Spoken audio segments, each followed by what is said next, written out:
Dude, നമ്മുടെ പ്രദീപ് രംഗനാഥൻ അഭിനയിച്ച dude. അങ്ങനെ ഈ പടം കണ്ടതോടുകൂടി പ്രദീപ് രംഗനാഥനോടുള്ള ആ ഒരു വില അങ്ങ് പോയി കിട്ടി. പുള്ളിയുടെ എല്ലാ പടം പോലെ തന്നെയാണ്, ഒരു മാറ്റവും ഇല്ല. അതേ ലുക്ക്, അതേ ഒരു സെറ്റപ്പ്, അഭിനയം, കാര്യങ്ങളെല്ലാം. ആദ്യത്തെ ഒരു 10-45 മിനിറ്റ് ഇങ്ങേരുടെ വെറുപ്പിക്കലിൻ്റെ ഘോഷയാത്രയാണ് പടം. അത് കഴിഞ്ഞാൽ ഈ പടം ഫുള്ള് വെറുപ്പിക്കൽ. ഒരു അൽക്കുലത്ത് കഥയും അൽക്കുലത്ത് സ്ക്രീൻ പ്ലേയും.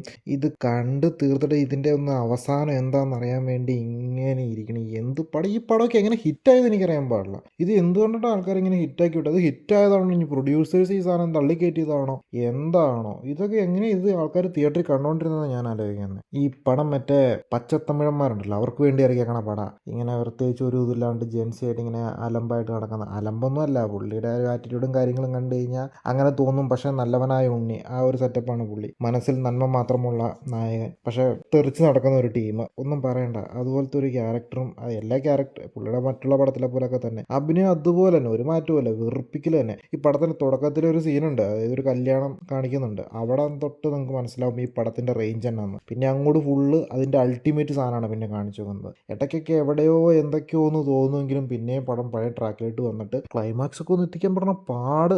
2.5 മണിക്കൂർ 2.5 മണിക്കൂർ എന്ന് പറഞ്ഞിട്ടുണ്ടല്ലോ, ഇരുന്ന് നമ്മൾ വെറുത്തു പോകും. ആ ആശുപത്രിയിൽ എൻ്റെ പൊന്നോ, ഒരു ലേബർ റൂമിൽ കയറിയിട്ടൊരു സാധനം കാണിക്കുന്നുണ്ടല്ലോ, എൻ്റെ പൊന്നോ, അതൊക്കെ കണ്ടിട്ട് ഇത് എങ്ങനെ ആൾക്കാർ ഇതൊക്കെ കണ്ട് ചിരിക്കാൻ വേണ്ടി ചെയ്താണോ എന്ന് എനിക്കറിയാൻ പാടില്ല. അതൊക്കെ കോമഡിയാന്നും പറഞ്ഞ് കാണിച്ചു വെച്ചേക്കുന്ന കുറേ അപരാധങ്ങൾ കാണണം. എൻ്റെ പൊന്നോ, സഹിക്കൂല. നമുക്ക് കരച്ചിലൊന്നുമല്ല വന്നെ, നമുക്കത് കണ്ടുകൊണ്ടിരിക്കാൻ പറ്റില്ല. അതുപോലെ ഓരോ കോമഡി രംഗങ്ങൾ കാണിച്ചു വെക്കുന്നത്. പിന്നെ മമിത ഒന്നും പറയണ്ട, അതും ഒരു വഴിക്ക്, ഇവൻ വേറൊരു വഴിക്ക്, മ്യൂസിക് വേറൊരു വഴിക്ക്.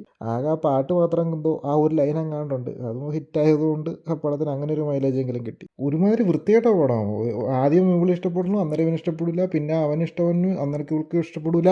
എന്നിട്ട് പിന്നെ ഇവൾക്ക് ഇഷ്ടമുള്ള കാമുകന് വേണ്ടിയിട്ട് ഇവൻ ഇവളെ കല്യാണം കഴിക്കുന്നു. എന്നിട്ട് കാമുകനും ഇവൾക്കും കൊച്ചുണ്ടാവുന്നു. അതിൻ്റെ തന്തപ്പടിയായിട്ട് ഇവൻ നിൽക്കുന്നു. പിന്നെ ഇത് മൊത്തത്തിലൊന്ന് ഒരു ജാതിയുടെ കേസ് പറയുന്നു. ഇതൊക്കെ കൊണ്ടുവന്ന് അവസാനം ഒന്ന് ഒത്തുതീർപ്പാക്കണം. അതാണ് പടം. ഇത്രയും വലിപ്പിക്കൽ പടം. അയ്യോ, ഇതിങ്ങേരുടെ അഭിനയമാണ് ഏറ്റവും വലിയ വെറുപ്പിക്കൽ. ഇതെങ്ങനെ ഈ അഭിനയം കണ്ടുകൊണ്ടിരിക്കണമെന്ന് എനിക്കറിയാൻ പാടില്ലാത്ത. അയ്യോ, അത്രയും വെറുപ്പിക്കൽ.